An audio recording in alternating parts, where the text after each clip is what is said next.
राम जी और कौवे की कहानी है। एक कौवा था, कौवा जानते हो ना आप लोग? तो ये कहानी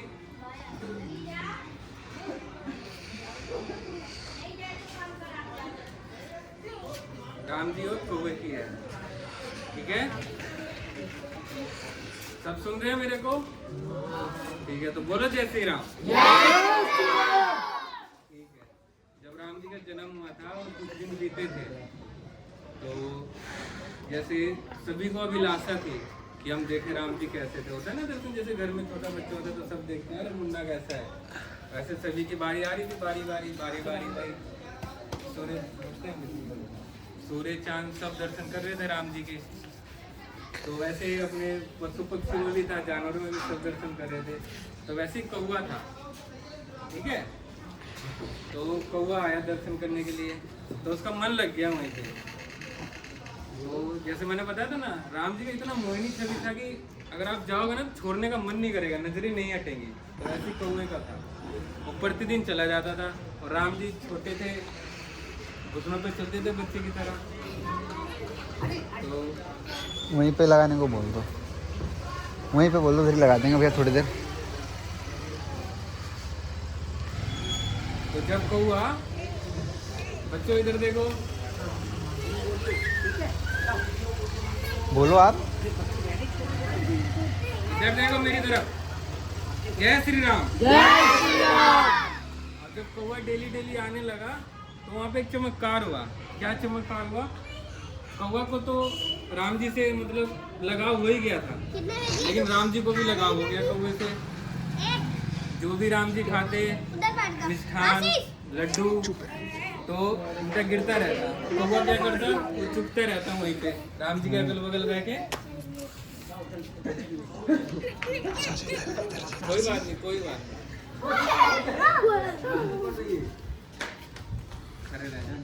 खड़े रहने तो चली जाएगी, वो चली गई। मैंने क्या बताया, कोई बताएगा? कौवा क्या करता था? जो भी राम जी खाते थे, लड्डू, मिठाई जो राम जी को मिलते थे, तो जूठा गिरता था। तो कौवा क्या करता था? चुपता रहता था। तो राम जी को भी लगाव हो गया था, वो प्रतिदिन उनके पास रहता था। तो राम जी उसको पकड़ने जाते तो ठिठोलियाँ करता, कभी भाग जाता, कभी कूद के चला जाता दूर। तो वैसे काफ़ी दिन बीत गए और सब देखते थे। तो कौशल्या माँ जो दासियाँ थी, जो पालन करने वाली थी, सब देखते थे। तो एक दिन बड़ा चमत्कार हो गया, मतलब वो लिखा था होना कौवे के साथ। तो राम जी रोटी ले रखे थे, जैसे बच्चा होता है ना रोटी लेके तोड़ तोड़ के खाता है, और इधर से उधर कर रहे थे अपने कक्ष में। ठीक है, कोई बात नहीं। तो कौवे ने क्या किया? रोटी ली, राम जी के हाथ से चोंच मारी, फटाक से छीनी और उड़ गया। तो कौवे ने सोचा कि अरे ये तो बच्चा है, क्या करेगा, मैं रोटी लेके उड़ जाता हूँ। और बड़ी तेज उड़ा। उसे लगा कि कोई नहीं है पकड़ने वाला, लेकिन उसे थोड़ी पता था कि ये तो स्वयं भगवान है। तो उड़ के एक जगह गया, वो खूब गया, हफ्ते रुका। रोटी उसके चोंच में ही थी। तो उसने मुंडी उठाई तो देखा राम जी सामने खड़े हैं, वही बालक रूप में रो रहे हैं, सामने खड़े हैं, यूं करने लगा। अरे ये क्या हुआ, ये कैसे मेरे से पहले पहुंच गया? फिर उसने वहां से उड़ान भरी, फिर इतनी तेज उड़ा, वो अपने घमंड में उड़ा कि अब देखता हूँ कैसे आता है। और पूरी तेज उड़ के फिर दूसरी जगह जाके बैठा। तीनों लोग होते, तीनों लोग, पूरी दुनिया, वैसे तीनों लोग में उसने भ्रमण किया। जहाँ पे जाता अब नहीं आ पाएंगे, जैसे रुकता पीछे से राम जी, बउआ पीछे तो देख हम खड़े हैं, फिर उड़ता, फिर जाता, फिर रुकता, अब तो नहीं आएंगे, फिर जैसे देखता राम जी तो यहीं पे हैं। जब पूरा वो थक गया, कहीं पार नहीं पाया, दुनिया के हर कोने में छुप गया राम जी की रोटी लेके, लेकिन कहीं वो पार नहीं पाया। जहाँ जाके वो छुपता वहीं राम जी उसको मिलते बालक रूप में। तो लास्ट में उसने कहा, हे भगवान, अब मुझे कहीं ठिकाना नहीं मिलेगा, मुझे वहीं ठिकाना मिलेगा जहाँ से मैंने रोटी ली थी। तो वहाँ से उड़ा और आया राम जी के पास। आया, उड़ते उड़ते इतना थक गया था कि उससे उड़ा नहीं जा रहा था, तो आया और राम जी के कक्ष जहाँ पालना होता है वहाँ पे धड़ाम से गिरा, जैसे मुंह के बल गिरते हैं ना, तो गिरा भी तो देखो, गिरा और घिसटते हुए जाके राम जी के पैरों से टकराया। मतलब उड़ते उड़ते ठीक से उतर नहीं पाया और जाके राम जी के पैरों से टकरा गया। उसने सिर उठाया, फिर चौंक गया, यहाँ भी राम जी। फिर उसे तो समझ आ गया, हल्का हल्का बुद्धि खुलने लगा, तो अब वो रोने लगा और भगवान के चरणों में विनती करने लगा कि मुझसे गलती हो गई, भगवान मुझे क्षमा कीजिए, मुझे तार दीजिए। और उसने गीत भी गाया राम जी के लिए, तो वो तो कभी और गीत तो मैं गा नहीं सकता हूँ। तो काफ़ी मिन्नतें की। तो कौवा प्राणी है ऐसा, ये सच्ची घटना है जो मैं आप लोगों को बता रहा हूँ। आप लोग कौवा बोलते हो ना, देखो कौवा कितना वो होता है। तो बालक रूप में थे राम जी, ऐसे जैसे बच्चा बैठा हुआ ना, जैसे छोटे से भी छोटे बैठे हुए, उसी साइज के राम जी विष्णु जी का उन्होंने अपना असली रूप रखा 4 भुजा। विष्णु जी कैसे दर्शन देते हैं? विष्णु जी आदमी जैसे देखते हैं भक्त के हिसाब से दर्शन देते हैं, 100 भुजाओं से भी दे सकते हैं, 50 से भी दे सकते हैं।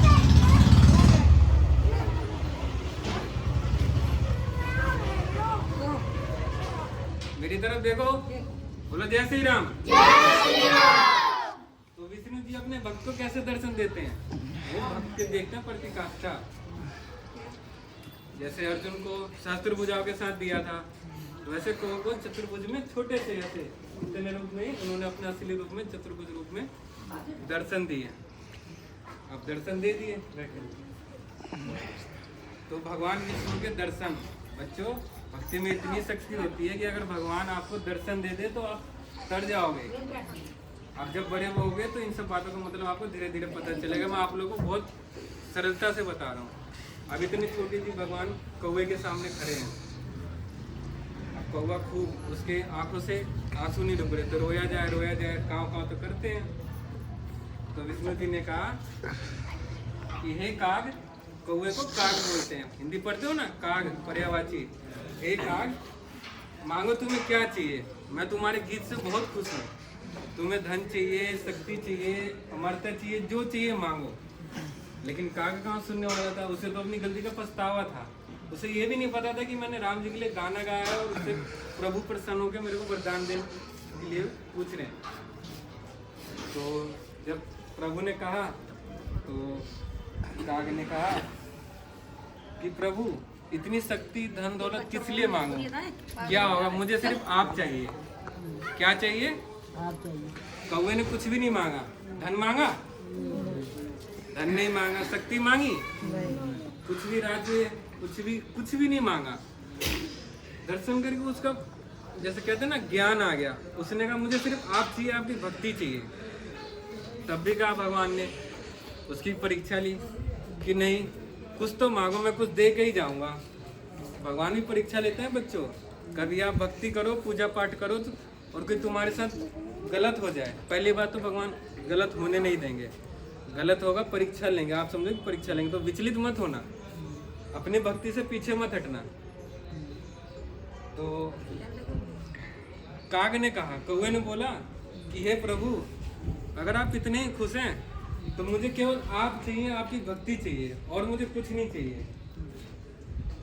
तो विष्णु जी प्रसन्न हुए। उन्होंने कहा ठीक है, तुम्हें मैंने सब कुछ मतलब देने कहा, लेकिन तुमने कुछ भी निकला, तुमने सिर्फ मुझे पाया।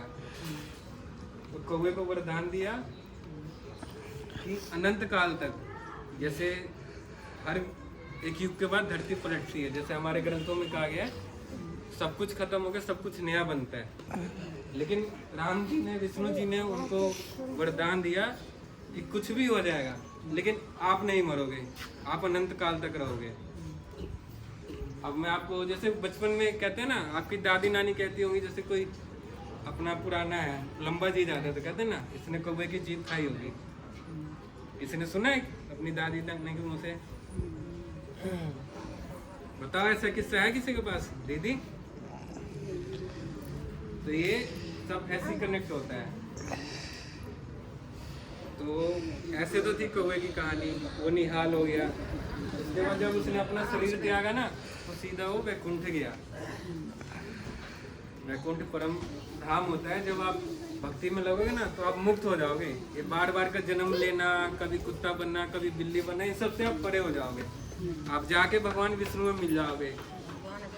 कोई ऐसा टेंशन नहीं कि आपको दोबारा जन्म लेना है, आदमी बनना है, कुत्ता बनना है। उसे मुक्ति बोलते हैं। जैसे आप बच्चों को बहुत होता होगा, मुक्ति क्या है, मम्मी पापा दादा दादी मुक्ति बोलते हैं। मुक्ति ये चीज होती है। ये हो गया राम जी की और कौवे की कहानी। मेरे पीछे बोलो एक बार जोर का जयकारा, ठीक है? ऊपर नीचे सब कुछ जाना चाहिए। जय श्री राम। अब मैं अब आप लोग देख खाली रहे राम जी के बारे सब में खत्म हो गया था। ठीक है, आप सुनिए। राम जी कितने भाई थे, किसी को पता है?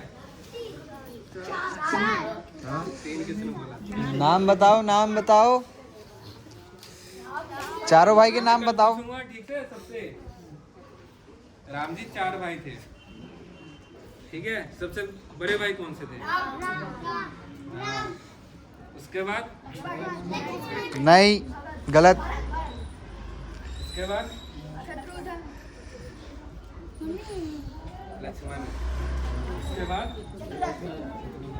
अब आप लोगों को ये तो पता है कि राम जी विष्णु जी का अवतार थे। ये पता है कि भरत जी क्या अवतार थे, लक्ष्मण जी किसका अवतार थे, शत्रुघ्न जी किसका अवतार है? पता है किसी को किसका अवतार थे? मैं बताता हूँ। राम जी तो अपने विष्णु जी के अवतार थे। जो परम ब्रह्म बोला जाता है ना, परम ब्रह्मा विष्णु जी, राम जी उनके अवतार थे। अब लक्ष्मण जी पे आइए।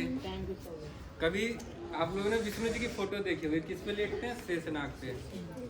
तो विष्णु जी उनके लक्ष्मण जी उनके अवतार थे, ठीक है? शेषनाग। अब आप लोगों ने विष्णु जी की चतुर्भुज वाली फोटो देखी है? इसमें विष्णु जी के 4 हाथ होते हैं। क्या क्या होता है विष्णु जी के हाथ में? एक हाथ में सुदर्शन चक्र होता है, शंख भी होता है, कमल भी होता है ना? देखिए फोटो, देखिए ना विष्णु जी की, ठीक है? तो जो विष्णु जी का सुदर्शन चक्र है, उसने उतार लिया तो बने भरत। क्या बने? भरत। भूलोगे तो नहीं? सुदर्शन चक्र बने भरत, ठीक है? अब रह गए सबसे छोटे भाई शत्रुघ्न। वो कौन बने, है किसी को? ना दीदी भाभी किसी को है पता? बताओ, किसने सही बोला? जो विष्णु जी के हाथ में शंख है वो बने शत्रुघ्न। अब सभी ने अवतार लिया। आप लोगों के मन में ये चल रहा होगा सभी ने अवतार लिए। तो सुनो मेरी बात। जब राम अवतार हुआ था ना, तो उनका अवतार होने का मुख्य क्या था लक्ष्य? कि रावण को मारना है। तो जितने भी अपने कहते हैं ना 33 कोटि देवी देवता, सबने किसी न किसी रूप में जन्म लिया था। जो बानरों ने लड़ाई लड़ी थी वो भी देवी देवताओं ने अवतार लिया था राम जी का साथ देने के लिए। कोई भी ऐसा देवी देवता नहीं था कि जो राम जी के साथ इन्होंने अवतार नहीं लिया था। बचपन से लेके लड़ाई तक, रावण को मारने तक सबने अपना अपना सहयोग किया, जितना जितना जिसका शक्ति था। जब राम जी गए थे ना, वो लास्ट में बताऊंगा, जब राम जी गए थे तो अयोध्या में भी सभी देवी देवताओं ने, बहुत सी देवी देवताओं ने मनुष्य रूप में अवतार लिया था उस युग को जीने के लिए। तो राम जी के साथ वो भी सरजू नदी में गए थे। समझ रहे हो मैं क्या कह रहा हूँ? तो कभी ये मत सोचना कि खाली के लिए राम जी आए थे। सभी देवी देवता और राम जी के साथ अवतरित हुए थे, अपने अपने देश में, अपने अपने तरीके से उन्होंने राम जी की मदद करी थी लड़ाई जीतने में। तो ये तो हो गए 4 भाई। आप बताओ मेरे को, राम जी किसके अवतार थे?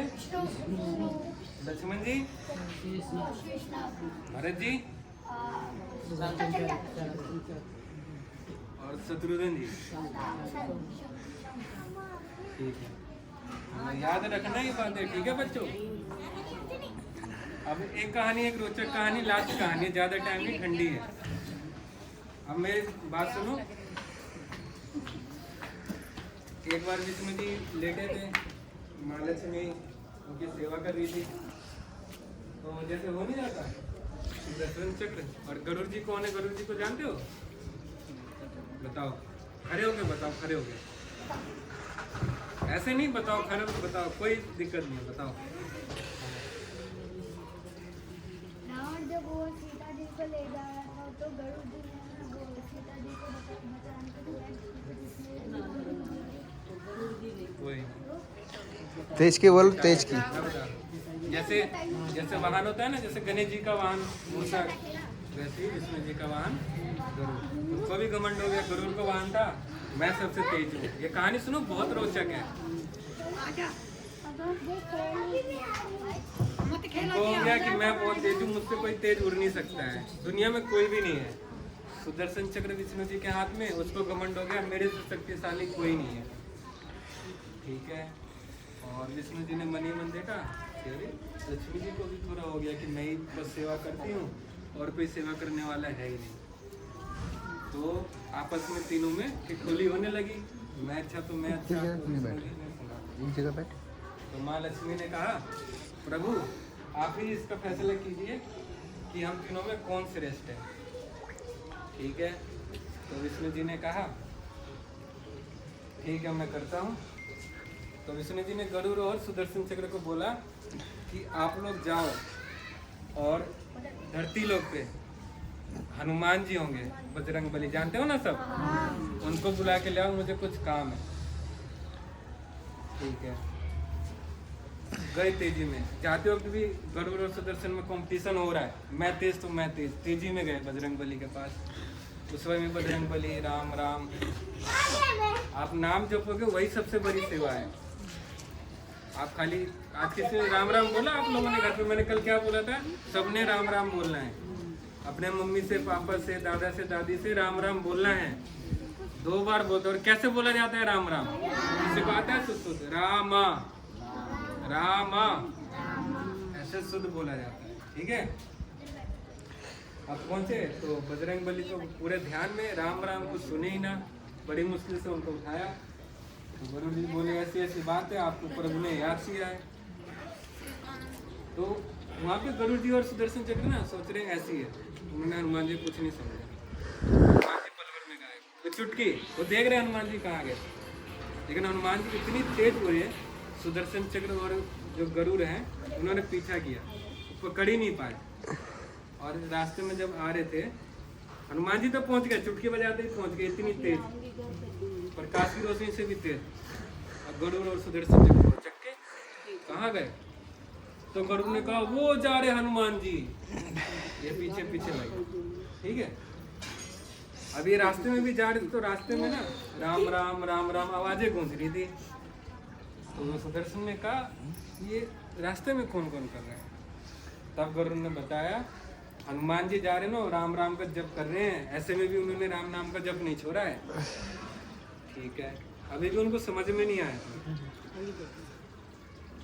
तो जब पहुंचे तो हनुमान जी तो पहले ही पहुंच गए थे वहाँ पे, और वहाँ पे पहुंच के हनुमान जी अपने हाथ जोड़ के प्रभु के, हाँ प्रभु आज्ञा दीजिए। उस समय भी राम राम। तो गरुड़ पहुंचे, सुदर्शन चक्र पहुंचे, अपना अपना स्थान ग्रहण किया। तो विष्णु जी ने क्या किया, विष्णु जी हमेशा लेटे रहते हैं मतलब आराम से। जब हनुमान जी पहुंचे तो विष्णु जी साक्षात खड़े हो गए, खड़े होके अपना जो दर्शन होता है हनुमान जी को दिया। तो माँ लक्ष्मी भी चौंक गई कि ऐसे कौन से भक्त हैं कि उनके लिए खड़े हो गए। बड़े बड़े देवी देवता आते हैं, नारद मुनि आते हैं, कभी विष्णु जी तो खड़े ही नहीं होते। तब विष्णु जी ने बताया कि अगर आप इनसे पार पा जाओ तो बताओ। तो गरुड़ और सुदर्शन चक्र तो पहले पार नहीं पाए थे, अब माँ लक्ष्मी है, तो दोनों में कंपटीशन हो गया। लेकिन वहाँ पे भी देखिए बच्चों, जब आपके हाथ में शक्ति होगी ना, जब आपके पास पावर आ जाए, आप ताकत आ जाए, बुद्धि आ जाए, तो भी घमंड मत करना। विष्णु जी के प्रभु के कुछ कहने से पहले हनुमान जी नतमस्तक हो गए कि हे माँ आप मेरी माँ हो और मैं कभी आपसे जीत नहीं सकता।